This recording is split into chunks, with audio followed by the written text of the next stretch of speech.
ನಾನಿನ್ನ ಕೊಂದು ನಿನ್ನೆಲ್ಲ ಶಕ್ತಿನ ನಾನ್ ಪಡ್ಕೊಳ್ತೀನಿ.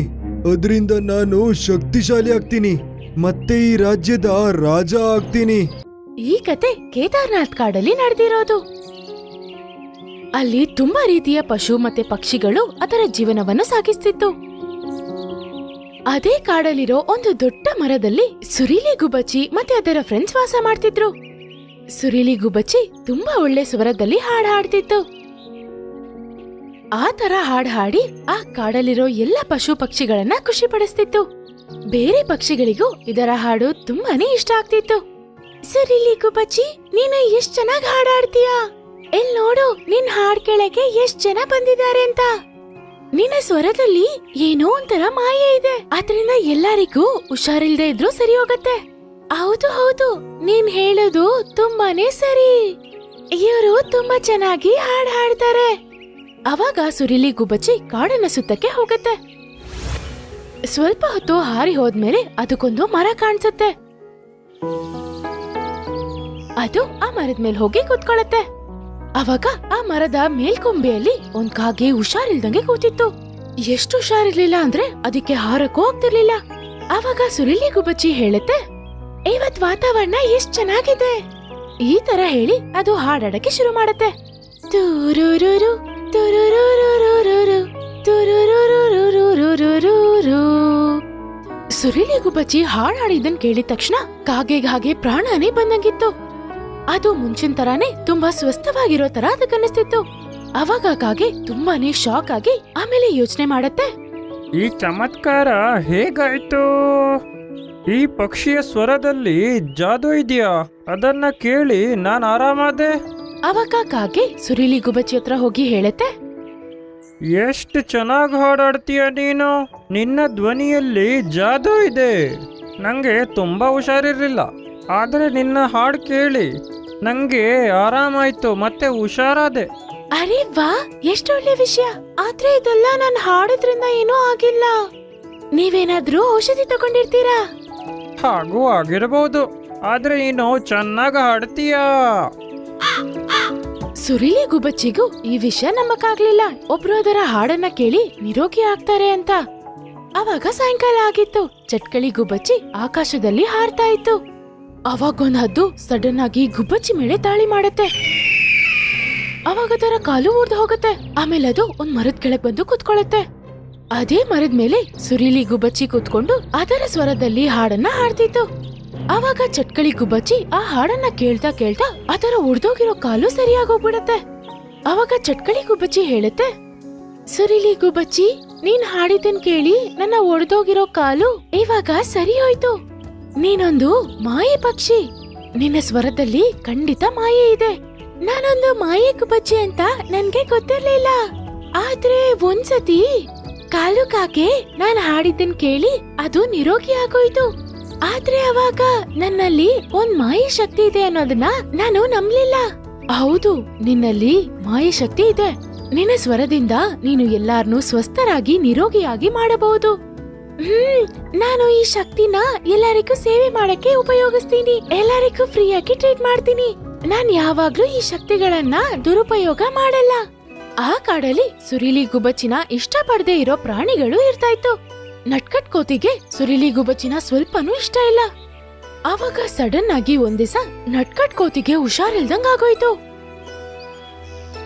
ನಟ್ಕಟ್ ಕೋತಿ ಸುರೀಲಿ ಗುಬ್ಬಚ್ಚಿ ಹತ್ರ ಹೇಳತ್ತೆ, ನಾನ್ ಕೇಳಿದ್ದೀನಿ ನೀನ್ ಹುಷಾರಿಲ್ದವ್ರನ್ನೆಲ್ಲ ಸರಿ ಮಾಡ್ತೀಯ ಅಂತ. ನಿನ್ ಹಾಡನ್ನ ಹಾಡಿ ನನ್ನನ್ನು ಕೂಡ ನೀನು ಸರಿ ಮಾಡ್ತೀಯಾ? ನಾನು ನಿನ್ನ ಜ್ವರನ ಇವಾಗ್ಲೇ ಹೋಗಿಸ್ತೀನಿ. ಸುರೀಲಿ ಗುಬ್ಬಚ್ಚಿ ಹಾಡಾಡಕ್ ಶುರು ಮಾಡಿದ ತಕ್ಷಣ ಆ ನಟ್ಕಟ್ ಕೋತಿ ಹೋಗಿ ಸುರೀಲಿ ಗುಬ್ಬಚ್ಚಿನ ಹಿಡ್ಕೊಂಡ್ಬಿಡತ್ತೆ. ನೀನ್ ಯಾಕೆ ನನ್ನ ಈ ತರ ಇಟ್ಕೊಂಡಿದ್ಯಾ? ನನ್ನ ಬಿಡು. ನಾನಿನ್ನ ಕೊಂದು ನಿನ್ನೆಲ್ಲ ಶಕ್ತಿನ ನಾನ್ ಪಡ್ಕೊಳ್ತೀನಿ. ಅದರಿಂದ ನಾನು ಶಕ್ತಿಶಾಲಿ ಆಗ್ತೀನಿ, ಮತ್ತೆ ಈ ರಾಜ್ಯದ ರಾಜ ಆಗ್ತೀನಿ. ಅವಾಗ ಸುರೀಲಿ ಗುಬ್ಬಚ್ಚಿ ನೋಡತ್ತೆ, ನಟ್ಕಟ್ ಕೋತಿಯ ಹಿಂದೆ ಒಂದು ಕರಡಿ ಅದನ್ನ ಕೊಲ್ಲಕ್ಕೆ ಬರ್ತಿತ್ತು. ನಿನ್ನ ಹಿಂದೆ ನಿನ್ನ ಕೊಲ್ಲಕ್ಕೆ ಕರಡಿ ಬರ್ತಾ ಇದೆ. ನೀನು ಪಕ್ಕದಲ್ಲಿರೋ ಕಾಡಲ್ಲಿ ಹೋಗಿ ಬಚ್ಚಿಟ್ಕೋ, ಇಲ್ಲಾಂದ್ರೆ ಅದು ನಿನ್ನ ಕೊಂದ್ಬಿಡತ್ತೆ. ಈ ತರ ಸುರೀಲಿ ಗುಬ್ಬಚ್ಚಿ ನಟ್ಕಟ್ ಕೋತಿಯ ಪ್ರಾಣ ಉಳ್ಸತ್ತೆ. ನೀನ್ ತುಂಬಾ ಒಳ್ಳೆಯವಳು. ನಾನಿನ್ನ ಕೊಲ್ತಿದ್ದೆ, ಆದ್ರೆ ನೀನ್ ನನ್ನನ್ನ ಕಾಪಾಡ್ದೆ. ನಿನ್ಗೆ ನಾನಂದ್ರೆ ಸ್ವಲ್ಪನೂ ಇಷ್ಟ ಇಲ್ಲ ಅಂತ ನನಗ್ ಗೊತ್ತು. ಆದ್ರೆ ನನಗೆ ಎಲ್ಲರೂ ಒಂದೇ ತರಾನೇ. ನಾನು ಎಲ್ಲರಿಗೂ ಸಹಾಯ ಮಾಡ್ತೀನಿ. ಯಾರಿಗೂ ಹುಷಾರಿಲ್ಲ ಅಂದ್ರೂ ಸರಿಪಡಿಸ್ತೀನಿ. ಇದು ನನ್ನ ಮುಖ್ಯವಾದ ಕರ್ತವ್ಯ. ಸುರೀಲಿ ಹಕ್ಕಿ, ನನ್ನ ಮನ್ಸಲ್ಲಿ ನಿನ್ ಬಗ್ಗೆ ಮರ್ಯಾದೆ ಜಾಸ್ತಿ ಆಯ್ತು. ನೀನ್ ನನ್ನ ಪ್ರಾಣ ಕಾಪಾಡ್ದೆ, ಮತ್ತೆ ನನ್ ಸರಿ ಮಾಡ್ದೆ. ನೀನು ನನ್ನ ಫ್ರೆಂಡ್ ಆಗ್ತೀಯಾ? ಹಾ, ನಾನು ನಿನ್ ಗೆಳೆಯ ಆಗ್ತೀನಿ. ಇದು ನನ್ನ ಸೌಭಾಗ್ಯ ಅಷ್ಟೇ. ಆಮೇಲೆ ಸುರಿಲಿ, ಗುಬ್ಬಚ್ಚಿ ಮತ್ತೆ ನಟ್ಕಟ್ ಕೋತಿನೂ ತುಂಬಾ ಒಳ್ಳೆ ಫ್ರೆಂಡ್ಸ್ ಆಗ್ತಾರೆ. ಈ ಕಥೆಯಿಂದ ನಾವೇನ್ ಕಲ್ತ್ಕೋಬೇಕು ಅಂದ್ರೆ, ಒಬ್ರು ನಮ್ಗೆ ಎಷ್ಟೇ ಕಷ್ಟಗಳನ್ನ ಕೊಟ್ರೂನು ನಾವು ಅವರಿಗೆ ಕಷ್ಟ ಕೊಟ್ಟು ಕೆಟ್ಟದ್ ಮಾಡ್ಬೇಕು ಅಂತ ನಾವ್ ಯಾವತ್ತೂ ಯೋಚನೆ ಮಾಡ್ಬಾರ್ದು. ನಮ್ಮ ಕಾಡಿಗೆ ಯಾರು ಕಣ್ಣು ಬಿದ್ದಿದೆ ಅಂತ ಗೊತ್ತಿಲ್ಲ. ಡೈಲಿ ಯಾವ್ದಾದ್ರು ಪ್ರಾಣಿಗಳು ಮಾಯ ಆಗ್ತಿವೆ. ಆದ್ರೆ ಶೇರ್ ಖಾನ್, ನನ್ಗೆ ಒಂದು ವಿಷಯ ಗಮನಕ್ಕೆ ಬಂದಿದೆ. ಯಾವುದೆಲ್ಲ ಪ್ರಾಣಿ ಮಾಯ ಆಗಿದ್ಯೋ ಅವರನ್ನ ಕೊನೆಗೆ ನೋಡಿದ್ದು ರಹಸ್ಯಮಯ ಬಾಗಿಲ ಬಗ್ಗೆ ಮಾತಾಡುವಾಗ.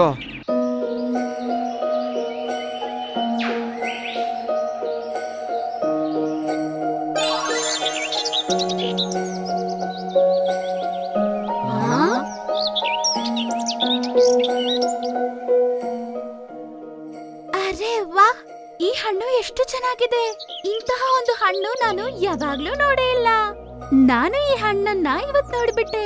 ನಾನು ಈ ಹಣ್ಣನ್ನ ಖಂಡಿತವಾಗ್ಲೂ ಇವತ್ತು ಹೆಂಗಿದೆ ಅಂತ ತಿಂದು ನೋಡ್ಬೇಕು.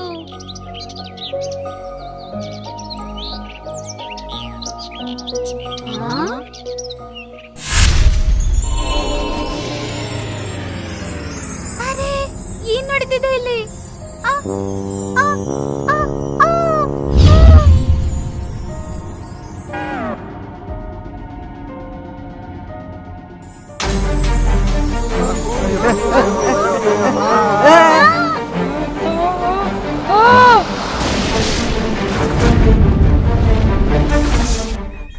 ಕಾಡಲ್ಲಿ 4 ಕಡೆ ಪರಿಸ್ಥಿತಿನೇ ಚೆನ್ನಾಗಿರ್ಲಿಲ್ಲ.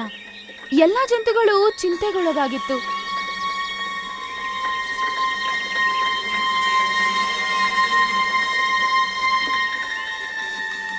ನಮ್ಮ ಕಾಡಿಗೆ ಯಾರು ಕಣ್ಣು ಬಿದ್ದಿದೆ ಅಂತ ಗೊತ್ತಿಲ್ಲ. ಡೈಲಿ ಯಾವ್ದಾದ್ರು ಪ್ರಾಣಿಗಳು ಮಾಯ ಆಗ್ತಿವೆ. ಆದ್ರೆ ಶೇರ್ ಖಾನ್, ನನ್ಗೆ ಒಂದು ವಿಷಯ ಗಮನಕ್ಕೆ ಬಂದಿದೆ. ಯಾವುದೆಲ್ಲ ಪ್ರಾಣಿ ಮಾಯ ಆಗಿದ್ಯೋ ಅವರನ್ನ ಕೊನೆಗೆ ನೋಡಿದ್ದು ರಹಸ್ಯಮಯ ಬಾಗಿಲ ಬಗ್ಗೆ ಮಾತಾಡುವಾಗ. ಅವರ ಬಾಗಿಲೊಳಗೇನೆ ಹೋಗಿರಬೇಕು. ಆ ಪ್ರಾಣಿಗಳೆಲ್ಲ ಒಳ್ಳೆ ತಲೆ ಇರೋರು. ರಾಮು ಆನೆ, ಚೋಟು ಜಿಂಕೆ ಮತ್ತೆ ಬಗೀರ ಮಂಗ, ಅವರೆಲ್ರಿಗೂ ಆ ಬಾಗಿಲಿನ ಬಗ್ಗೆ ಗೊತ್ತಿತ್ತು.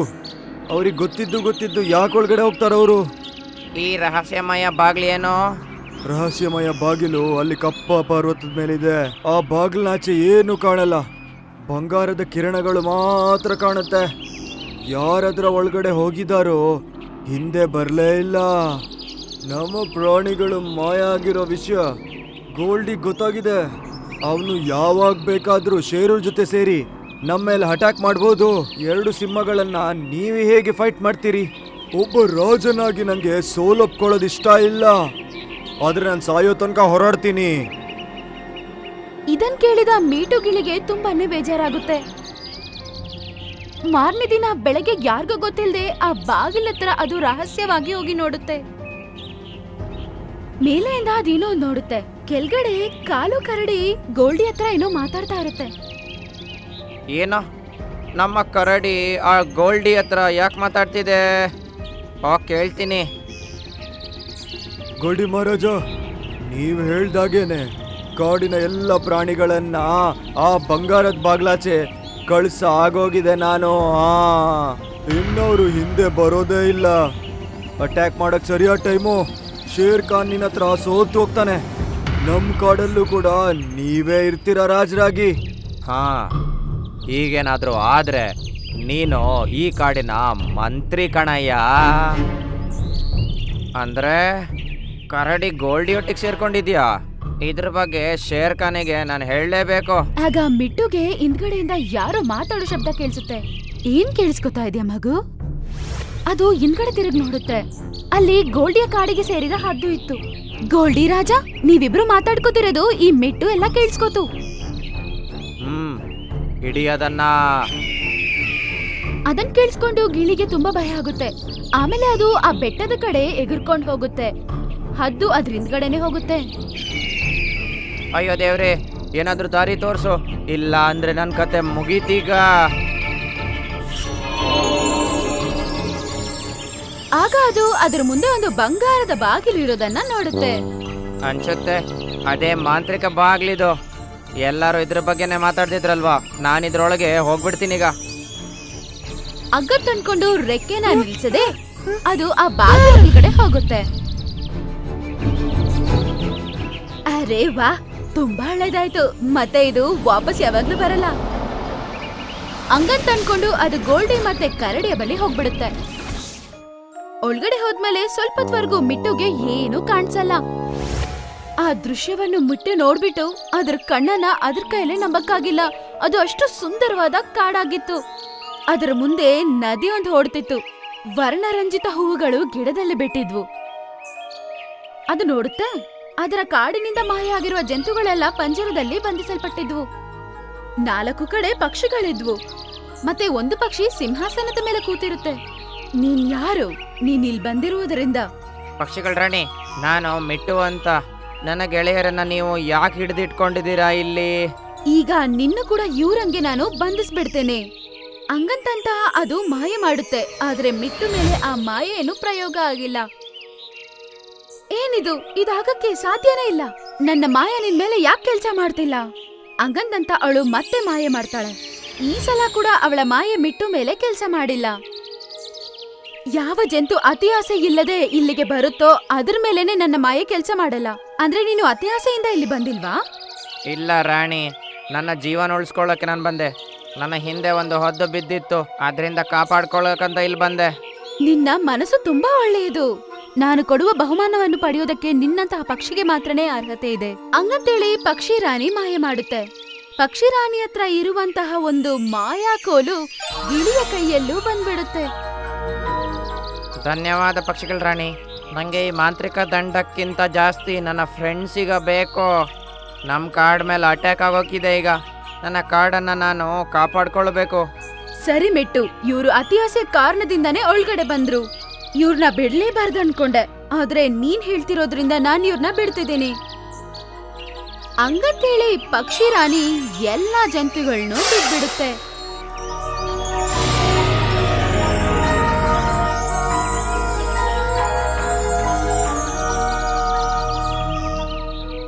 ಕಾಡನ್ನ ಆಕ್ರಮಣೆ ಮಾಡ್ಕೊಳ್ಳೋದಕ್ಕೆ ಗೋಲ್ಡಿ ತಯಾರಾಗಿತ್ತು. ಗೋಲ್ಡಿ ಅದರ ಸಹೋದರನ ಜೊತೆ ಶೇರ್ ಖಾನ್ ಮುಂದೆ ಬಂದು ನಿಂತ್ಕೊಳ್ಳುತ್ತೆ. ಶೇರ್ ಖಾನ್, ಸೋಲೊಪ್ಕೊ ನೀನು. ನಿನ್ನ ಸಪೋರ್ಟರ್ಸ್ ಎಲ್ಲ ಹೋಗಾಗಿದೆ ಈಗಲೇ. ಮತ್ತೆ ನಾವಿಬ್ರು ಹುಲಿಗಳಿದ್ದೀವಿ. ನೀನೊಬ್ಬ ನಮ್ಮಿಬ್ರನ್ನ ಹೇಗ್ ಸೋಲಿಸ್ತೀಯಾ? ಹಾ, ಏನಾಗಲ್ಲ.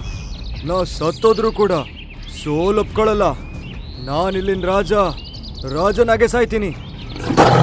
ಹಂಗಂತೇಳಿ ಶೇರ್ ಖಾನ್ ಅವ್ರ ಮೇಲೆ ಎಗರ್ತಾನೆ. ಆಗ ಮಿಟ್ಟು ಬೇರೆ ಜಂತುಗಳನ್ನ ಅಲ್ಲಿಗೆ ಕರ್ಕೊಂಡ್ಬರುತ್ತೆ. ಶೇರ್ ಖಾನ್, ನೀನೊಬ್ಬ ಇಲ್ಲ, ನಾವಿದ್ದೀವೀಗ. ಎಲ್ಲಾ ಜಂತುಗಳು ನೋಡ್ತವೆ. ಮಿಟ್ಟು ಕಳೆದೋಗಿರುವ ಎಲ್ಲಾ ಜಂತುಗಳನ್ನ ಅವಳ ಜೊತೆ ಕರ್ಕೊಂಡ್ ಬಂದ್ಬಿಡುತ್ತೆ. ಗೋಲ್ಟಿ ಮತ್ತೆ ಕರಡಿ ಇದನ್ನ ನೋಡಿ ತುಂಬಾ ಶಾಕ್ ಆಗ್ಬಿಡುತ್ತೆ.